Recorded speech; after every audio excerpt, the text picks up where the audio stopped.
away because of the fear of discovery. Top of page 54. Come on, look, you can have a break, but we've got to crack on and cover some more ground. We're going to police officers. You know, we did the whole reading, now we're at it.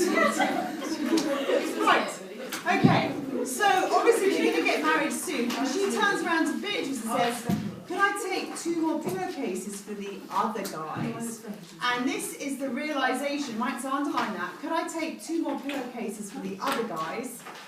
Realisation there are other immigrants upstairs, and so not only is he going to cause distress with his own family, he's going to ruin other lives. So could you underline that realisation there are other immigrants, and this is the moment Eddie realises what's going on.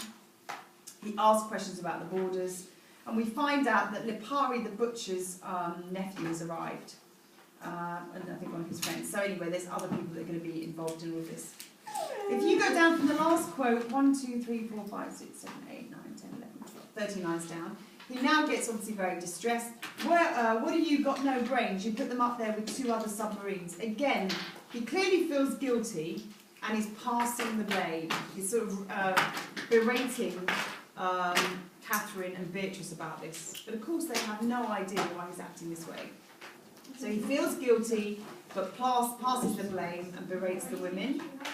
What does berate mean? He berates someone, you can have a go at them, shout at them. And of course, Catherine is bemused. Why? What's the issue? She's quite bewildered. No, Eddie is in a driving fright and anger. This is where tension builds in the scene, because we know, as he does, that the police are imminently going to arrive, but no one else knows at this point.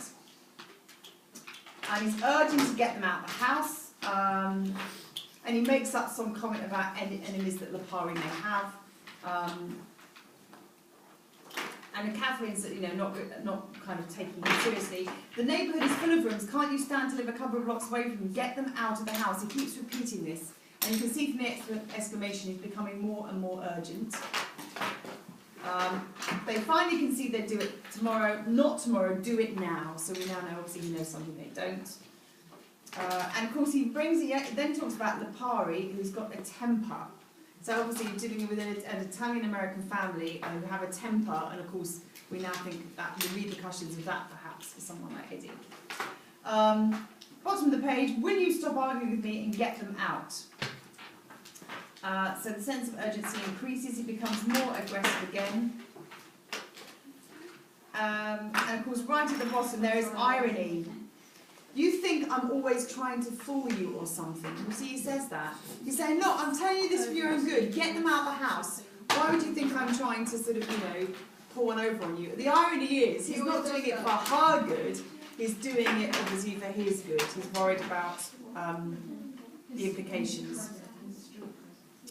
Right, so top of the page, 55. Look at the way you talk to me like I was an enemy.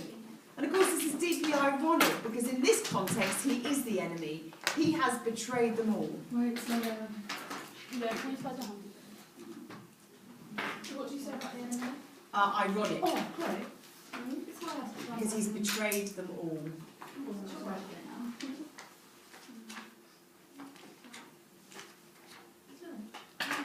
Okay, so right at the top of the page, all his actions are motivated by his selfish desires. All his actions are motivated by his selfish desires. I just wrote that at the top of the page. All his actions are motivated by his selfish desires. Yeah.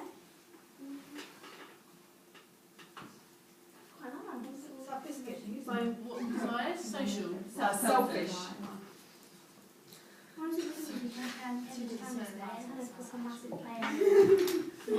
Okay, now we have the arrival of the officers. Right. As soon as the first officer says, pounding on the door, open up, immigration. Immigration, open up. Right. Note, you're just going to underline the stage directions there. She stands a moment staring at him in a realised horror. Who's she? Catherine. Because she's now looking at Eddie, and in that moment, so you've got the realisation of betrayal. She knows what he's done. How do you know it's him? Because he's just been going, get him out of the house, get him out of the house, and then there's a knock on the door. So they link those two. And of course now you've got obviously Catherine totally freaking out. Open up. You go down 1, 2, 3, 4 lines down. Narration. Open up. What did you say about the understanding and staring? Oh, so it's the moment is the realisation of betrayal. She knows it's him. And they're all looking at each other, they're all kind of frozen. With a sob of fury, Catherine streaks into a bedroom. Now, could you circle the word fury? She's now realised that her father figure has betrayed the man she loves, and she's motivated by anger. Obviously, this is fury, but she's furious that he's done this. Eddie lets the guy in and pretends to be all kind of unaware of what's going on.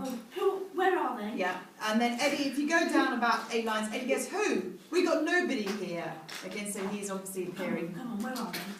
ignorant. He looks at Beatrice, who turns her head away. Why does Beatrice turn her head away from him? She's like, don't even try. Good, she's disgusted. She knows what he's done as well. She is disgusted, and that is, again, she's rejecting him at that point. She's disgusted by what he's done. And even in the middle of this, where everyone knows what he's done, he still has the nerve to pugnaciously step towards her and say, "What's the matter with you?" This is the level of this man's delusion, and this is the most scary kind of person, when they really can't fully comprehend their responsibility for their own actions. She's disgusted and shocked by what he's done, and he's having a go at her in the middle of all this.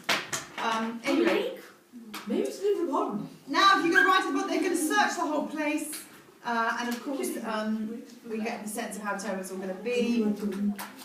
Right at the bottom of the page, Eddie turns to Beatrice. She looks at him now and sees his terror. Could you circle the word terror? Why is Eddie terrified? Because of his reputation. Good. He's worried about the reprisals. He's worried about the repercussions of what's going to happen following his betrayal. Do we spell reprisals? Yep. R-E-P-R-I-S.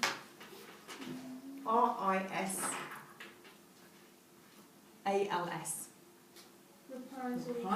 Another word you could use is repercussions. He's worried about the reprisals. They mean the same thing. Reprisals and repercussions. He's worried about them. Yes, he's done this act. Yes, the guys are there. But what's going to happen after when everybody knows about his betrayal? Repercussions. R-E-P-U-R-C-U-S-S-I-O-N-S. So it's repercussions of what's going to happen. How long have we got for the end of this? An hour. Right, 5-minute break. Oh, come on.